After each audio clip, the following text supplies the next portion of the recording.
Hola, buenos días. Estamos al lunes, día 19. Parece que vamos a volver a la normalidad tras un par de días, 3, 4, un poco fuera de circulación.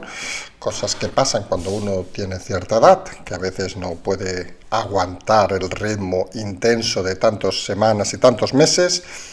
Y empezamos ya directamente con las cosas del día, las cosas de un lunes de principio de semana, día de encuestas. Día de esas encuestas que una vez cree o sabe, vamos a decirlo más claramente, que las encuestas intentan más que informar, intentan desinformar y mirar de movilizar a cierto tipo de gente. Hoy nos hemos centrado en dos tipos de encuestas, las de las elecciones de Madrid, que están diciendo prácticamente lo que llevamos diciendo desde hace semanas, no porque seamos adivinos, no porque tengamos información diferente. Saben que la información al final, en este caso de elecciones, la hará ustedes con su voto, quien pueda votar obviamente en las elecciones de Madrid.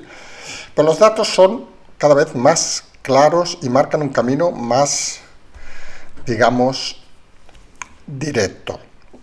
Parece que se consolida eso que nosotros hemos dicho, el binomio PP-Vox, que se irá por encima de los 72. Nosotros hemos dicho que estábamos sobre 72, ahora ya están sobre 73, 74. Parece que el efecto Ciudadanos solo funcionará, como hemos dicho en alguna ocasión, si el votante se queda en casa, porque los votos que tiene ahora mismo se vuelven a mover entre el 3 y el 4%, el efecto del lanzamiento de campaña no parece que funciona. El PSOE sigue descendiendo, hemos dicho que incluso creemos que podría llegar a menos de 30 diputados en la Asamblea. El efecto Pablo Iglesias también empieza a bajar. Ya está en algunas encuestas menos del 7%, está bajando prácticamente por encuesta medio punto. Algunos creemos que va a estar en el límite de entrar o no entrar y en el último momento vaya usted a saber qué puede pasar. Y todo eso favorece en esta izquierda, digamos, a Más Madrid, que es muy curioso el hecho, pero cuanto menos habla la candidata de Más Madrid, la pistolera, más aumentan las encuestas. Eso es algo que a veces pasa cuando uno tiene un mal candidato, que a veces es mejor el silencio que decir ciertas tonterías. Y en eso parece claro. La apuesta, seguimos con la misma línea, es decir, Ayuso sigue por encima ahora ya de los 60, vamos a ver a dónde llega. Creemos que la entrada de Casado ha hecho que, aunque sea una entrada mínima, de momento haya estabilizado el voto de Vox. Recordemos que si Casado entrara en tromba, creemos aparte que ser un error grave, haría de que subiera más Vox y bajara más Ayuso. Y la situación actual es esa. Ahora vamos a estar pendientes. Creemos que el próximo punto de inflexión va a ser el debate del próximo, si no nos equivocamos, del próximo miércoles. Y allí vamos a ver si se produce algún salto o no. Recordemos que ahí se mueven entre un 4, 5, 6, 7%. Puede moverse por un debate los votos. Y podría ser interesante a ver la presencia de Ciudadanos que consigue. Creemos que no es un gran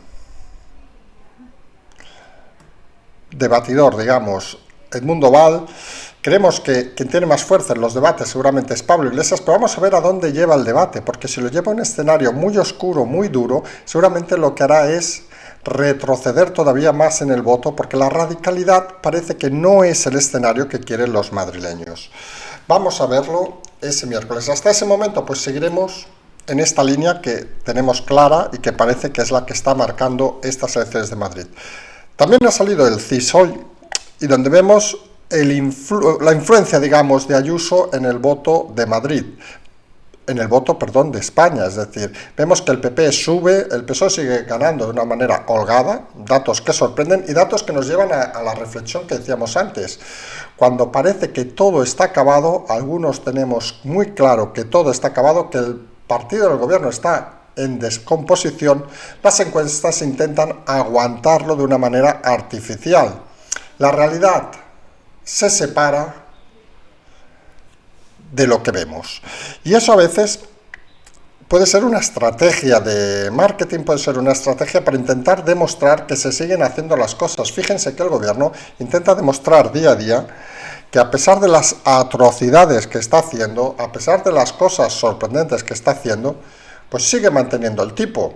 Hombre, y uno ve cada vez de forma más consistente las voces que claman contra el presidente, uno ve que cada vez los apoyos son menores, uno ve cada vez decisiones más digamos, poco populares, por ejemplo, el tema de las autovías, el tema de los precios del diésel, uno ve que se está gestionando de una manera poco realista. Se está gestionando como si hubiera una doble sociedad, la sociedad de los que mandan y la sociedad de los que son mandados. Y eso acaba siendo muy peligroso, porque cuando la separación es muy grande entre lo que se hace y lo que se dice, es cuando se puede generar un conflicto grande, porque cuando la separación es pequeña, lo que puede haber es manifestaciones, protestas, etcétera. Pero cuando la separación es grande, da la sensación de tomadura de pelo. Y cuando la sensación es de tomadura de pelo, la gente a veces no se sabe muy bien cómo puede responder. Y tenemos un ejemplo que nos viene perfectamente al caso hoy. Según parece, el gobierno ha decidido utilizar de cobayas humanas a los ciudadanos. Estamos entrando en unos límites sorprendentes. Propone en un estudio poner la segunda vacuna a aquellos que se pusieron AstraZeneca con la de Pfizer. Algo que parece que no es científicamente probado, algo que lo normal es que se hubiera probado en los laboratorios, pero el gobierno lo quiere probar directamente sobre la gente. Parece cuanto menos sorprendente utilizar a la propia población de un país para hacer experimentos médicos. Veremos si será algo obligatorio, algo voluntario, y veremos qué repercusión tiene, porque está claro que algunos que creemos que es necesario, imprescindible vacunarse, no creemos que sea la manera hacerlo con una mezcla de dos vacunas diferentes, aunque los principios puedan ser los mismos. Parece que no tiene mucha lógica ni mucho sentido. Parece incluso más lógico que se utilizara la segunda dosis de AstraZeneca en vez de poner la segunda dosis de Pfizer, porque uno dice, si el problema es la segunda dosis de AstraZeneca o no, porque la sensación que uno tiene es que cuando colocan la segunda dosis de AstraZeneca, perdón, de Pfizer en vez de la AstraZeneca, es que el problema no es la primera, sino la segunda. Y hacer experimentos a estas alturas con la propia población de un país, cuanto menos, es sorprendente. Veremos a ver si se acaba confirmando esa noticia de la mañana de hoy o no. Mientras el gobierno sigue en sus cosas, a su historia, digamos, como si no hubiera pasado nada. Y según parece, ahora quiere sancionar a las empresas que provoquen estrés en los empleados. Claro, al final uno acaba pensando en aquella frase de Pablo Iglesias, que lo de trabajar es un incordio. ¿Para qué trabajar? Vivamos que nos paguen un sueldito y de vagos. Estresarnos, ¿para qué estresarnos? Por favor. ¿Qué vida más aburrida? Seamos sinceros, si no hay estrés, si no hay nada, ¿para qué hacemos el programa? ¿Para divertirnos? ¿Para jugar? A veces alguna gente te sorprende, es decir, esa bondad estúpida, vamos a decirlo, de dar las cosas en la mano, lo que acaba provocando es seres inertes, seres sin ninguna capacidad de responsabilidad.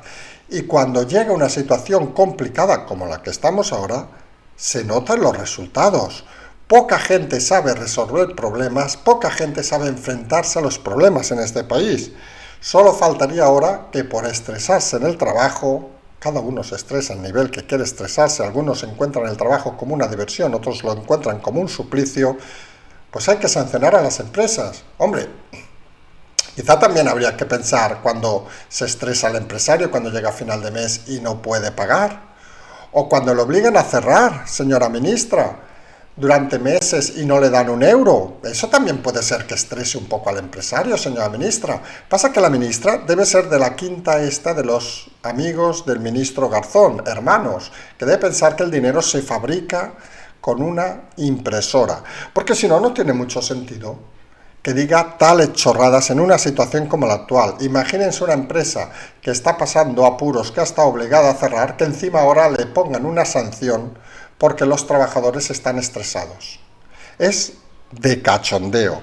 Estamos en un país cada vez más claro, donde la política está más separada de la realidad y, como decíamos antes, cuando la política se separa mucho de la realidad, estamos asistiendo a una situación a veces sin conocimiento de lo que puede llegar a pasar.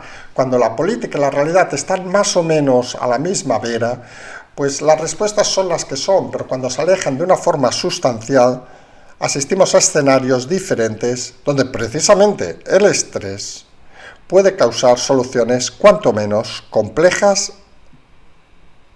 y diversas, vamos a decirlo así. Hablando de cosas complejas y diversas, no podemos dejar de citar unos muñequitos que han salido en unas autopistas de Cataluña, si no me equivoco era la 7, pero no les quiero mentir si era la 7 u otra, colgados en un puente con 3 muñequitos, uno de Esquerra, uno de la CUP y uno de Junts per Cat, donde decían: somos el 52% de votantes independentistas, nos habéis traicionado, o algo parecido. Hombre, nos han pasado un tuit diciendo: esto es aquello Saturno devorando a sus hijos. Nos podría entrar hasta unas risas, aunque es un acto macabro, vamos a decirlo así, pero es un acto que ya habían hecho contra otros partidos en Cataluña y esos partidos no habían protestado ni nada. En Cataluña, lo hemos dicho en más de una ocasión, asistimos a un problema de capacidad, o mejor dicho, de incapacidad de gestión. Tenemos un liderazgo de los partidos independentistas, no porque sean independentistas, sino por las personas que son hijos de burgueses, hijos de gente que no ha trabajado en su vida. Los padres seguramente sí, perdón, los hijos nos referimos, obviamente, gente acomplejada, gente que ante cualquier tipo de estrés podían pedirle a la ministra que cobrara, que les pagara por estar estresados, se ponen muy nerviosos, gente que no tiene la capacidad mínima de razonar ni de pensar. Gente asustadiza también, es decir, gente que le pones un muñequito, vamos a decirlo claramente, un muñequito basura, un muñequito casi no, fascista totalmente, lo cuelgas en un puente y se asusta. Deben pensar que sí que hay el 52% de los catalanes que están de acuerdo, según esta pancarta, con los independentistas y con colgarlos debajo de un puente. Son tan ineptos, tan incompetentes, que sienten el miedo simplemente porque se lo digan.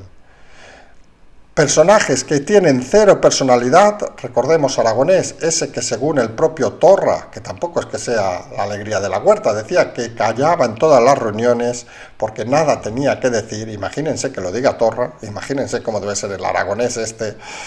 Pues según parece, ven el muñequito y se asustan. Hombre, el independentismo hemos dicho que siempre ha quedado arrimado, digamos, a la esquina putrefacta de la sociedad. Y ha quedado arrimado porque han quedado apenas los más radicales, que son los que hacen más ruido. Recordemos en otras comunidades de España aquellos que hacían mucho ruido, incluso mucho ruido con explosivos y con tiros en la nuca, pues siempre han quedado esos radicales, que son los que hablan mucho, pero al final no tienen detrás a nadie. Pasó en otras zonas, pasará aquí. La centralidad, lo hemos dicho en muchas ocasiones, en las sociedades occidentales es el fin de todos. Las radicalidades son el fin de unos pocos que chillan mucho, pero que no tienen representación. Y en ese camino hay que seguir trabajando. Hay que intentar que esté todo lo más centrado posible. La gente al final, vamos a decirlo con claridad, no quiere ver muñequitos colgados con los de la oposición, no quiere ver nada de eso. Algún radical, algún chalado sí que le gusta, pero la gente normal lo que quiere es llegar a final de mes, intentar vivir feliz, intentar estar contento, e intentar hacer cosas que podemos decir normales. Las cosas extrañas, las cosas fuera de lugar, eso son propio de gente extraña, digamos, de gente que no está adaptada a la sociedad y que necesita llamar la atención de alguna manera para conseguir colocarse dentro de un espectro social que por su trayectoria normal no puede lograr. Esa es la realidad que tenemos a día de hoy. Las radicalidades, las polarizaciones que tan a mano tienen partidos como Iglesias, como Podemos u otros, lo único que hacen es sacar de la cueva a elementos ultras cuya adaptación a una sociedad, digamos, normal es complicada. Algunos han llegado a estar al mando, recordemos el propio Pablo Iglesias, la propia Ada Colau, pero cuando la situación se complica, uno se da cuenta de que no tienen ni la capacidad, ni tienen la forma de adaptación social para ponerse en la piel del resto de gente. Y ese es un problema que estamos viendo y que hemos visto con estos ultras que han entrado a diversos gobiernos de este país. Hablar es muy fácil, gestionar es realmente muy complicado. Y cuando tienen una gestión difícil, como son esos casos, está claro que no saben ni qué hacer, ni qué decir, ni cómo actuar. Quedan en ridículo y quedan simple y llanamente escondidos nuevamente en la cueva de la que nunca debían haber salido. Estamos asistiendo pues a esa doble fase, digamos, de la sociedad, una sociedad realista, una sociedad que curiosamente vota cuando tiene que votar. Vamos a ver, creemos una votación muy elevada en estas elecciones, por ejemplo, de Madrid, una sociedad que se quiere manifestar, una sociedad totalmente demócrata contra unos radicales que han salido de la cueva, que han visto el sol durante estos meses, estos años, que han disfrutado del sol de todos, que se han apropiado del sol de todos, pero que al final volverán y volverán a esa cueva infesta de la que nunca deberían haber salido. Porque la realidad es que las sociedades avanzan, algunos simple y llanamente retroceden. Cuando uno tiene un pensamiento, unas ideas marcadas por una infancia cruel, por una adolescencia pésima, por una vida lamentable, acaban trasladando sus traumas al resto de la sociedad. Y cuando la sociedad está enferma por algún patrón, por falta de educación, por falta de cultura, por lo que sea, se adapta a ese modelo. Pero cuando llega el momento crítico de decidir para dónde ir, la gente acaba viendo la realidad. Y la realidad, no nos engañemos, es que muchos de los que ahora lo están pasando mal, muchos de los que antes habían votado a estos partidos, se dan cuenta de que ellos siguen igual o peor y que los líderes a los que votaron viven mejor que nunca. Y eso tiene un nombre: tomadura de pelo. Y la gente puede tener poca educación, puede estar mal formada, pero la gente, por suerte, tampoco es tan idiota. Y esa es la realidad de este país. Polarizar las elecciones será el error, será la tumba de aquellos que han salido de la cueva y que algún día volverán a la cueva. Nosotros nos emplazamos ya con la normalidad que hemos dicho que parece que tenemos. Todavía nos falta algún par de días, pero creemos que podemos estar en forma. Recordemos que el programa Conversaciones de Equipo Zulú lo vamos a pasar a un día a la semana. Seguramente será el viernes, pero lo iremos confirmando durante la semana. Pueden seguir enviando preguntas a confirmadolamoncloa@gmail.com. Tienen como siempre el Patreon, el canal, la transferencia, todas esas cosas para ayudar a que continuemos. Vamos a continuar. Recordemos que hemos ya planteado a todos los líderes de los 6 principales partidos en las elecciones de Madrid a hacer una entrevista en este programa. De momento, como pueden imaginarse, como pasó en Cataluña, 0 respuestas. Creemos que serán 0. Vamos a decirlo así de claro. Nadie va a venir a este programa. No sé. Debe ser que no respetan a la gente que escucha este programa, no tiene otra explicación, porque aquí hacemos preguntas habitualmente normales. Y como siempre nos emplazamos hoy a más tarde y como siempre decimos, seguimos.